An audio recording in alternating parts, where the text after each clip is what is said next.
غریب نواز رحمت اللہ علیہ کی یہ شان ہے کہ آپ کو یہ بشارت دی گئی ہے، اے معین الدین جتنے آپ کے مریدین ہیں سب انشاءاللہ تعالی بخشے جائیں گے۔ کیا ہے؟ سب بخشے جائیں گے۔ کیا شان ہے میرے خواجہ غریب نواز رحمت اللہ تعالی علیہ کی۔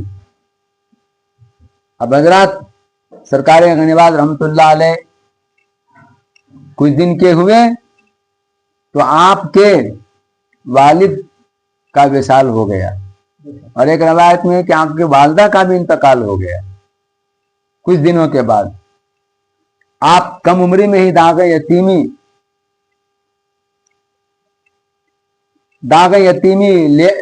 یتیمی اٹھائے، اور اس کے بعد پھر آپ کو اپنے والد کے ورثے سے باغ ملا تھا، اس باغ کی دیکھ بھال کرتے تھے، پانی دیتے تھے، اور وہی آپ کی روزی روٹی کا ذریعہ تھا۔ ایک دن باغ میں آپ تشریف فرما تھے۔ یہ واقعہ طلبہ غور سے سنیں کہ ایک بزرگ حضرت ابراہیم سمرقندوزی رحمت اللہ تعالی علیہ تشریف لائے، باغ میں اندر آ گئے۔ حضرت خواجہ غریب نواز رحمت اللہ تعالی علیہ نے دیکھا ایک بزرگ آ رہے ہیں، اپنی چادر اٹھائی اور بیٹھنے کے لیے چادر پیش کیا، کہا حضور تشریف رکھیں، اور پھر باغ میں جو بھی تھے انگور انار وغیرہ سب لائے اور اس آنے والے بزرگ کی خدمت میں پیش کیا۔ اس سے پہلے کہیں ملاقات نہیں ہے، اس سے کبھی پہلے زیارت بھی نہیں ہوئی ہے، دیدار بھی نہیں ہوا ہے۔ وہ بزرگ نے اس کم عمر نوجوان کی اس محبت کو، خدمت کو دیکھا، جو ماں حضر تھا اس میں سے کھایا اور خوش ہو گئے۔ کہا کھڑے ہو جاؤ۔ حضرت خواجہ غریب نواز رحمت اللہ علیہ کھڑے ہو گئے۔ انہوں نے اپنے بیگ میں سے روٹی، سوکھی روٹی کا ٹکڑا نکالا، دانت سے چبایا اور حضرت خواجہ غریب نواز رحمت اللہ علیہ کو پیش کیا، کھا لے بیٹا۔ یہ ادب تھا، یہ احترام تھا، آنے والوں کا کتنا احترام کیا، جو کچھ بھی تھا پیش کیا۔ اس بزرگ نے خدمت سے خوش ہو کر نکالا، دیا۔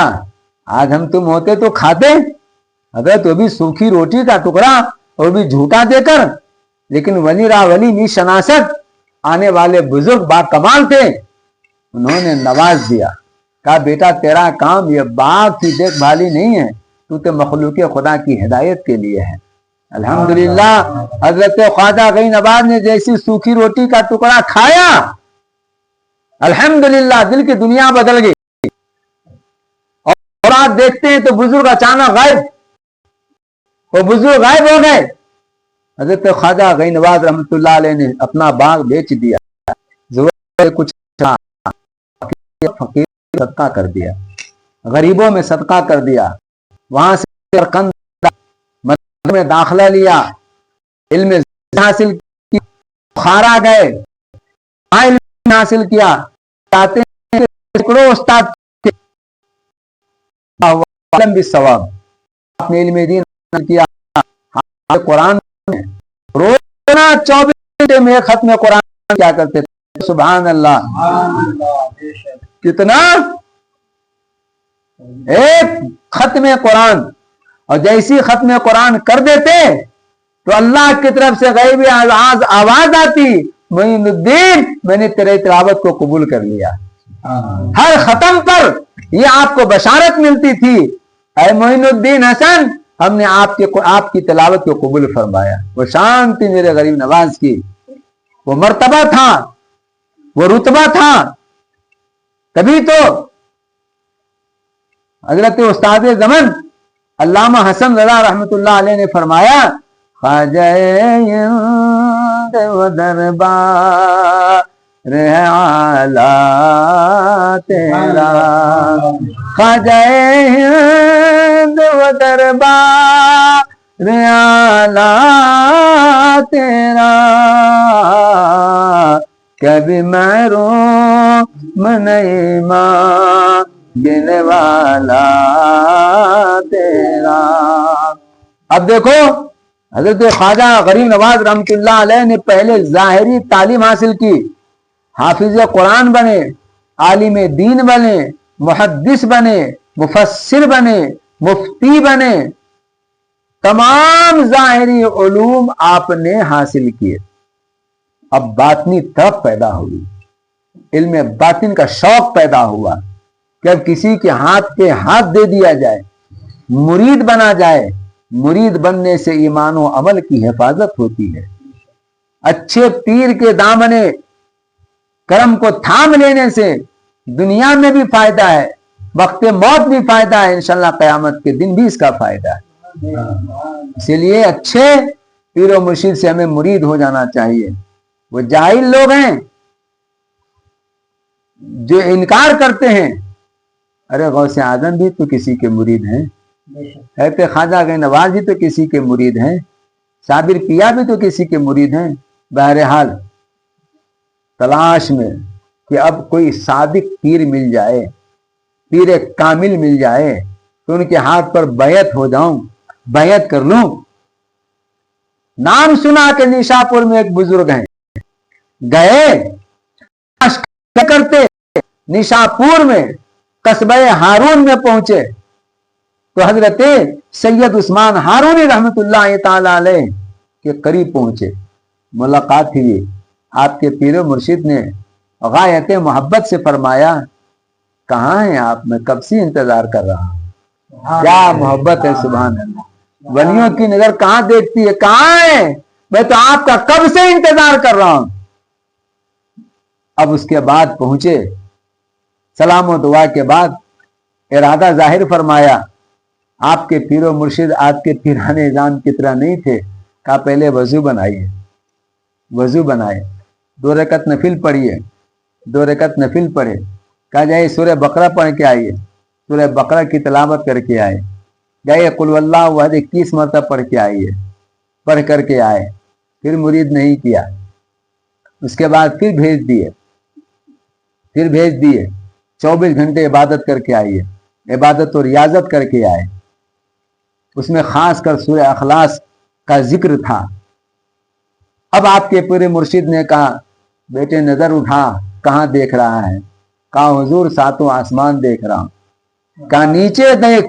کہا 7 زمین دیکھ رہا ہوں. کہا پھر جا, پھر عبادت کر کے آ. پھر عبادت و ریاضت کر کے آئے.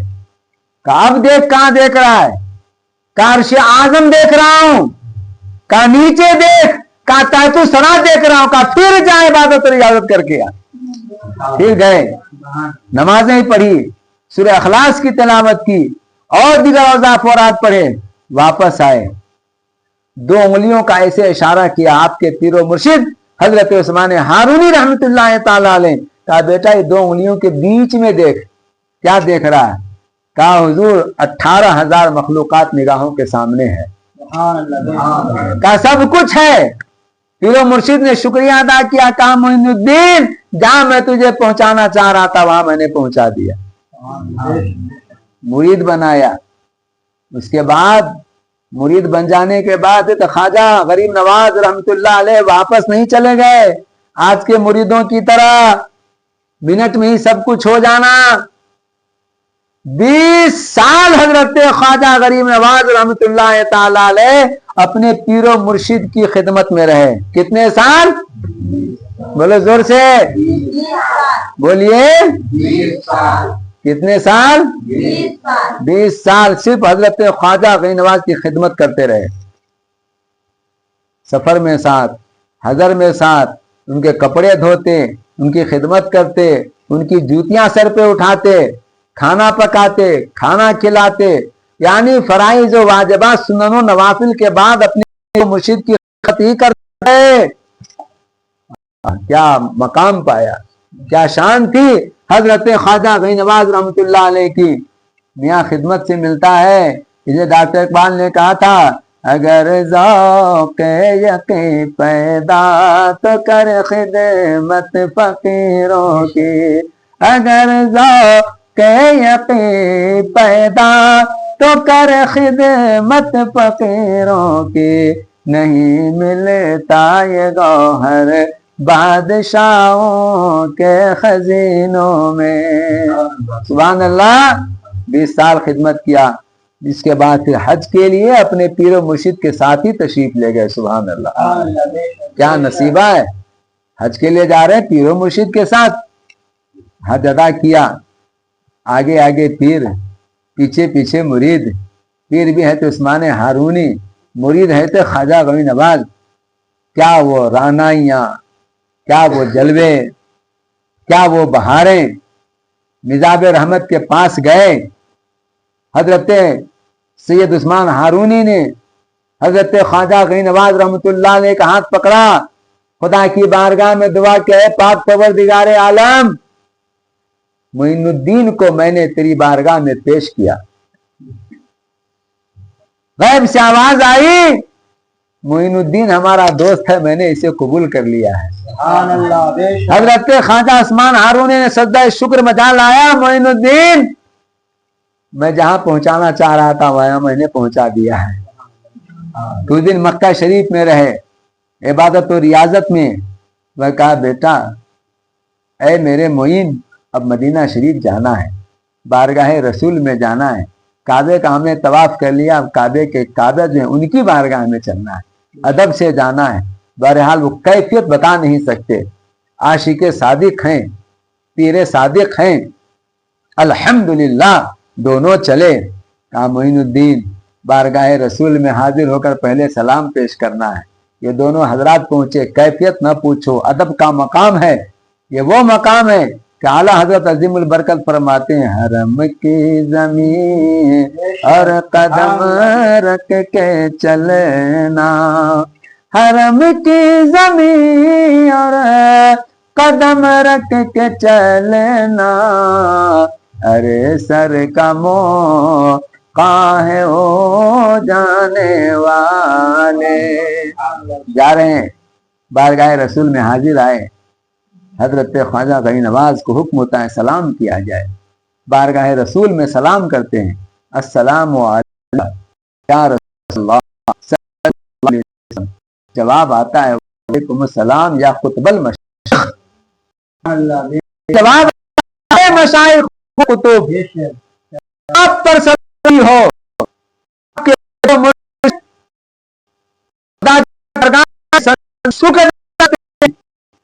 الدین اللہ نے تجھے کر لیا. مدینہ شریف رہے حدیث بھی دیتے، بارگاہ رسول میں حاضر ہوتے رہے. اس کے بعد بارگاہ رسول سے حکم ہوا معین الدین ہندوستان جاؤ، میں نے وہاں کی ولایت تجھے عطا کی ہے. اب حضرت خواجہ غوث نواز رحمۃ اللہ تعالی علیہ وہاں سے نکلے، مدینہ منورہ سے بارگاہ رسول میں آخری سلام پیش کرتے ہوئے، اور پھر اس کے بعد بغداد ہوتے ہوئے. بتایا جاتا ہے کہ غوث پاک کی بارگاہ میں 6 مہینے رہے. بعض مورخ لکھتے ہیں غوث پاک کا انتقال ہو گیا تب اللہ عالم بالصواب. بغداد ہوتے ہوئے اور دیگر راستوں سے ہوتے ہوئے تو لاہور آئے. لاہور میں جو آپ نے جبہ کبا لوگوں کے سر پہ دیکھا، ٹوپی دیکھی، داڑھی دیکھی، تو کہا کہ یہاں مجھ سے پہلے کون مسلمان آئے کہ جن کی برکتوں سے آج اسلامی لباس نظر آ رہے ہیں. تو بعد نے کہا کہ یہاں آپ سے پہلے حضرت داتا گنجے بخش علی ہجوری آئے ہوئے ہیں. تو کہا ان کا مزار شریف کہاں؟ لاہور میں. ان کے مزار شریف پہ گئے، پہلے ہی نظر میں ان کے دیوانے ہو گئے. سبحان اللہ. حضرت داتا گنجے بخش کے دیوانے ہو گئے. ان کے مزار شریف پہ 40 دن مراقبہ کیا. کتنے دن ٹھہرے وہاں پر مراقبہ کیا. آج ظالم لوگ کہتے ہیں مزار شریف پہ جانا گناہ ہے. ارے خواجہ غوث نواز ہے تو داتا گنجے بخش کے مزار شریف پر گئے اور ایک دن نہیں 40 دن ٹھہرے، مراقبہ فیض لیتے رہے. 40 دن ہو گئے، قرآن پڑھتے رہے. ایک دن کہا حضور حج کے لیے گیا، اللہ کی بارگاہ سے بشارت گاہ میں گیا، قطب المشائخ کے آپ کی بارگاہ میں آیا، حاضری قبول نہیں. ڈر گئے ابھی تک کچھ بشارت نہیں ملی. اتنا کہا. ایک روایت میں آتا ہے کہ چلے گئے. پھر خواجہ غنی نواز رحمت اللہ تعالی علیہ راستے میں آپ ایک جگہ ٹھہرے, نیند آ گئی تو خواب میں حضرت تشریف لائے داتا علی گنج بخش, اور کہا معین الدین آپ نے یہ سوچا کہ میں نے آپ کو قبول نہیں کیا, میری بارگاہ میں آپ کی حاضری قبول نہ ہوگی. اگر قبول نہ ہوتی تو 40 دن کیوں رکھ لیتا آپ کو.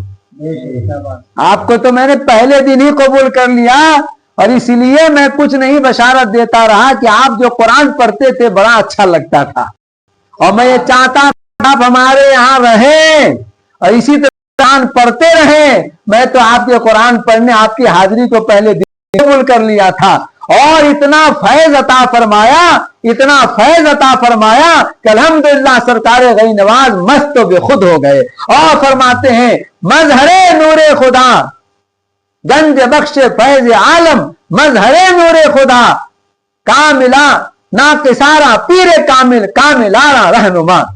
گنج بخش فیض عالم مظہر نور خدا ناقصارا پیر کامل کاملارا رہنما. یعنی غریب نواز رحمت اللہ علیہ نے اتنا فیض پایا, اتنا فیض پایا کہ فیض کا خزانہ ان کو بتا دیا, کامل مظہر بتا دیا, اور کہا کہ آپ تو ناقصوں کے پیر کامل ہیں, کاملوں کے لیے تو آپ تو رہنما ہیں. سبحان اللہ. اس کے بعد وہاں سے پھر دلی آئے. تو دلی پرتھوی راج کی ماں نے پرتھوی راج سے بتا دیا تھا, جب اجمیر شریف میں جو راجا تھا پرتھوی راج, اس کی ماں نے کہا تھا دیکھ بیٹا ایک فقیر آ رہا ہے, اس کی صورت یہ ہوگی, اس کے ہاتھ سے تیری حکومت برباد ہوگی. تو اس نے پابندی لگا دی تھی کوئی فقیر آئے, کوئی مسلمان آئے تو آنے مت دینا. لیکن خواجہ غنی نواز آئے تھوڑی تھے, وہ تو حضور کی بارگاہ سے بھیجے گئے تھے, اور جو بھیجے جاتے ان کو کون روک سکتا ہے.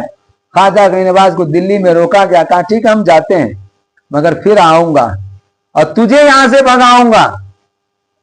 پھر دلی سے ہوتے ہوتے اجمیر شریف آئے. اجمیر شریف اس وقت جو ہے بت خانہ تھا, بتوں کا مرکز تھا. رات دن ایک سے ایک مندر تھے, ہر ایک لوگ اپنے اپنے بتوں کو الگ الگ مانے بیٹھے تھے, پوجا کرتے تھے. وہاں پر خواجہ غنی نواز رحمت اللہ علیہ پہنچے, ایک جگہ کنارے بیٹھ گئے تو راجا کے اونٹ شکر بان لوگ آئے, اونٹ چرانے والے کہا اٹھو اٹھو, یہاں تو راجا کے اونٹ بیٹھیں گے.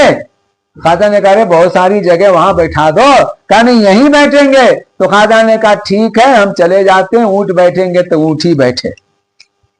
خواجہ صاحب چلے گئے, تھوڑی دور پہ جا کے بیٹھ گئے, ذکر و اذکار میں لگ گئے. اب اس کے بعد اونٹ کے اٹھنے کا ٹائم آیا تو اونٹ اٹھ ہی نہیں رہا ہے, دھکے دیے گئے, ہلائے گئے, ڈلائے گئے, نہیں اٹھے.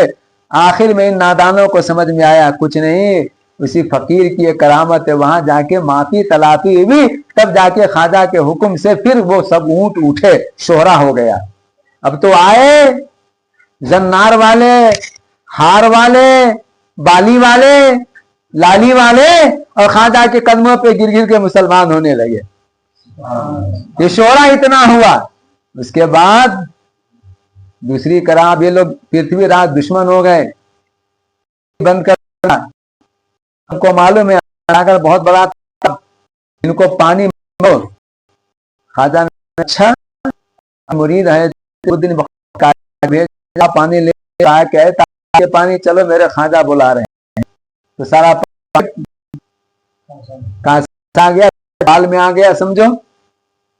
اب تو اجمیر شریف میں پریشانی, قحط سالی, ندی گئے, گئے تک کہ ماں کے سینے کا دودھ بھی خشک ہو گیا.